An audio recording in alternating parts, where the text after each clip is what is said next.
What's up, guys? Welcome back to another episode of B&B Toys. Today we're going to take a look at the Vintage Collection Return of the Jedi Emperor's Royal Guard. I found this at my local Walmart. Somebody took every other figure but this one, maybe because this is crushed. I don't really care. I open these guys. I like to play with my toys. So as you can see here, it's got that Vintage Kenner logo down there.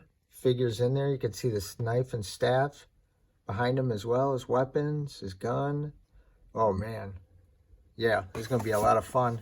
On the back, you can see here, it's got the new Luke, which I have Luke. I have Han as well. Of course, I had Fed, I did, but I don't have the Akbar. I'm not sure I'm really going to get that. But, yeah, actually, he is, excuse me, it was a little tough in here. VC105.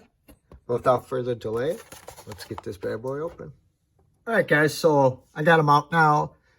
There's some things I love about this figure, and there's some things that I don't understand, but let's just get right to it. I don't want to have too many gripes about it because this is a really nice figure. First thing first, we're going to go through the accessories. We'll start with his gun. I believe this is going to be hard to pick up because it fell down. I believe this has been used before a couple times, if I'm not wrong. I don't know if it's the same one as the Biker Scout. I don't think it is, but it's really, really tiny. It's nice. I'll show you where it fits into this holster. I don't know if you guys can make sure you guys can see it really well.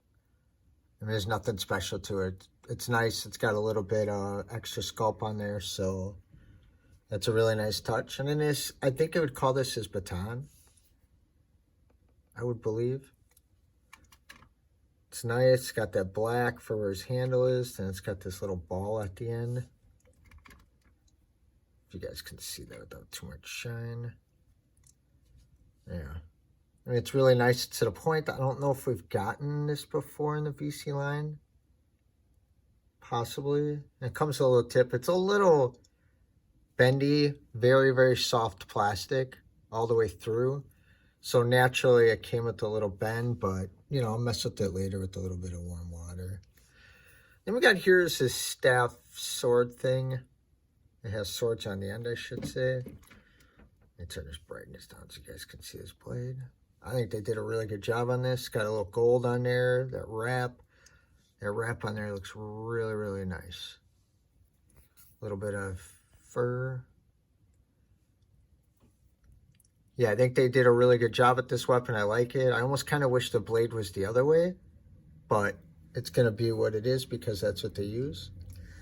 So the first things here, I mean, because obviously if I do any of the helmet or that, I'm gonna have to show you guys all this stuff on this figure.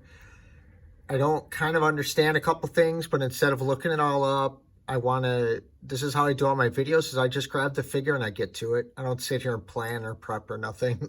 Maybe I should, but I don't know exactly if this is supposed to go where this is exactly supposed to go, but let me show you guys here. His helmet does come off, and as you can see, he's got a face in there with a nice little scarf. You guys can see that well enough. I think it's a very good sculpt. It looks realistic.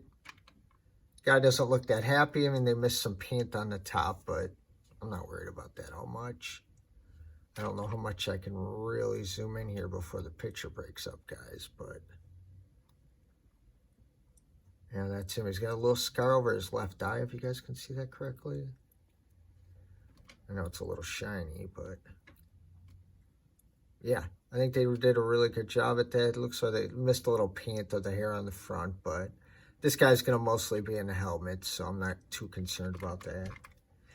And you can take his, let me zoom back out, his skirt piece, as I'm going to call it, his little dress, his gown, or whatever.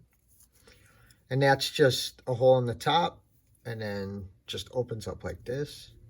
You can just lay that down wherever. And he does have this skirt here that does stay on. I did look into it and see if maybe it came off, but I think it looks good that way. And I believe you're supposed to put this on, and then you put this helmet over him. And this is how this outfit works with him. And it's nice because that's a really, really nice helmet compared to the original. I'll give you guys a little bit of close-ups here.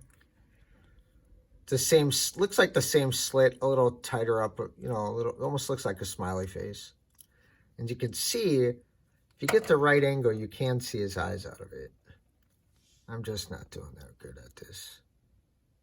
Yeah, you can kind of see his eyes. If you get it at the, like I said, the right angle, yeah, you should be able to see it through.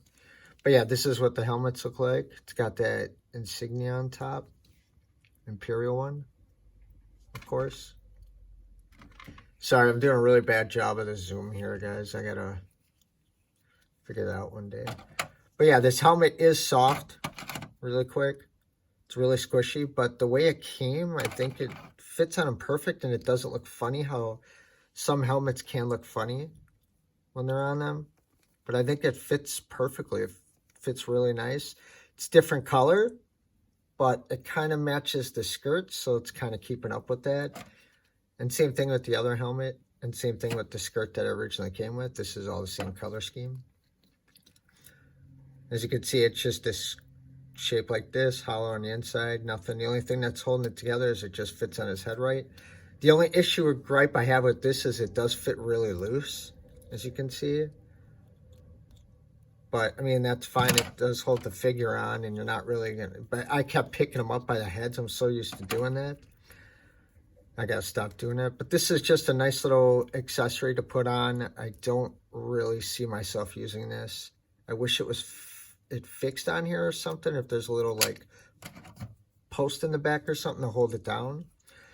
But, so let me go over the figure while he's bare here. His head comes down that far and comes back that far. There's nothing there. He's got very good tilt, though, so you can get a little bit of character from him. A little attitude, I should say. His head does spin around as it is on the post. As far as his arms go, very, very tight. I don't want to break this post. I do have a couple more of these coming. Like I said, I did find this in the wild. I do like how high his arm goes, and you can always manipulate it so you can get his arm higher. I know a lot of people don't know that. I see it in their pictures. As far as his elbows go, they come in this far, which is about average. It's really nice. He's got that swivel in there too. He's also got the swivel at his wrist. And if you see here, I'll show you more pictures like I do at the end, but he's got that shinier plastic and that lighter colored plastic. I need to get something to poke with instead of putting my dirty fingers in here all the time. But as far as his wrist goes, he has the... Actually, he doesn't have any articulation in his wrist. It's just the spinning. Huh. Is that the same on the other side? Yep. Yeah, we learn things together. Now, my biggest gripe about this figure is here. Because this is the Mandalorian. Why didn't they just use this body with this leg? Because if I'm wrong, the original figure, if they originally had an Emperor's Royal Guard, I'd be fine with this because he's going to be covered all the time, right? But this is the guy, this is a fighter. He's got all kinds of weapons. Why would he not have the articulation that Mandalorian shares, or the same articulation that Mandalorian shares, because he would be getting in those poses. This is all he can do for his legs. He can do the splits. That's great. But there's no pivot, nothing. Like, I wanted to put him in all these action poses for figures, and it's just a really disappointment that they wouldn't use the newer sculpt on him to give him that better articulation. But his knees come here. He will sit. I really wish they would cut a little back here to make a little more, but as you can see, he could sit quite fine. Naturally, it looks really good. Other figures, they really need to cut that back there a little more. They did good on this. He doesn't have the rocker in the feet. It only comes back and forth. It's hindered forward, back. You can get really good back. But outside of that, there's really nothing else. That's my biggest gripe, is this would have been great with the rocker, get him in those action poses and that. And I just feel like they really did a bad job at that. So for the holster, his gun goes in this way. Oh, jeez, dude, I am butterfingers all day. It goes in the backwards because I think he's left-handed. But this gun doesn't fit in his hands because for some reason, Hasbro made this gun. Hold on, let me turn this around. Hasbro made this gun for this guy. Now, if they wouldn't have had this part on here, it probably would have worked. But look at it. There's no way this fits in here at all. you guys can't see that, I'm sorry, dude. I'm trying to get this focus right. You can almost get it in there, but you're forcing it and it's not the right way. The trigger finger is supposed to be on the inside, obviously. So you see how, like, was he supposed to hold it like this? That's a little crazy. You just can't. And I don't really want to force all the fingers because as you can see, he can only get probably 2, maybe 2.5 fingers in there, if that. And I've also checked the other hand too. It's the same thing as you can see here. I'm going to go up his skirt right quick. Yeah, so I don't really understand the process behind that. But as far as his weapons go, he holds them just fine. He does have these arched fingers for some reason where they like come, it kind of comes forward, which kind of works out when you're holding this up because I like that this can go straight up and down.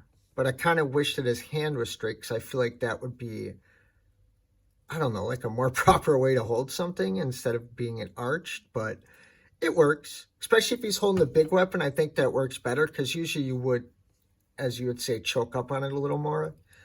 Now, the weapons fit in his hands fine. As far as trying to get really dynamic poses, this is pretty much going to limit everything you really want to do. I really wish they had a little more articulation in the arms, considering this isn't just an ERG. This is a character, Jax or something like that. I might be wrong. If you guys want to correct me in comments, please do. I can use all the help I can get for this stuff sometimes. So, yeah.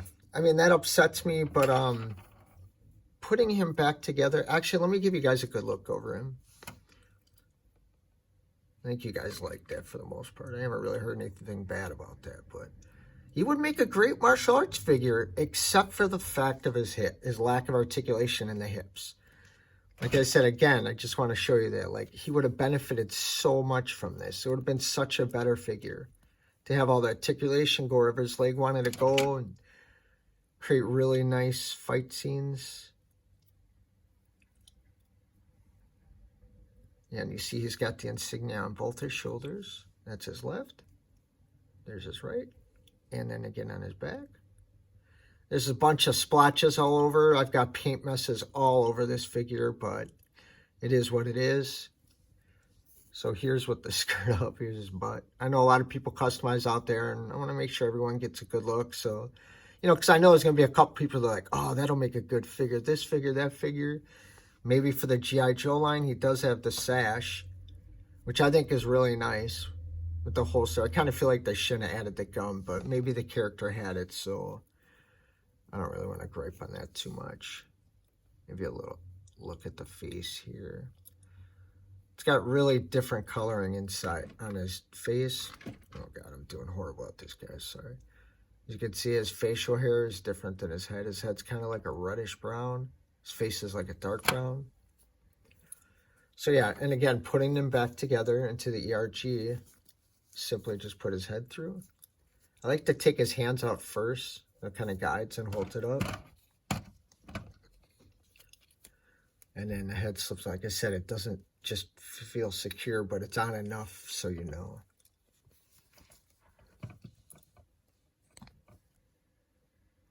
So yeah, that's the Emperor's Royal Guard.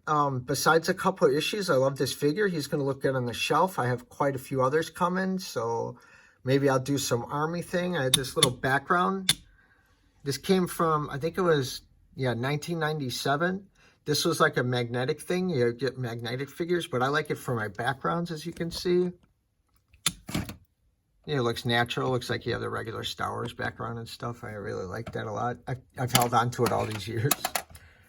So yeah, that's my review and look and a little bit of comparison here for the Emperor's Royal Guard. If you guys could like and share, or excuse me, if you could like and subscribe, I'd appreciate it. Otherwise, I'll see you guys next time. Thank you very much, and have a good day.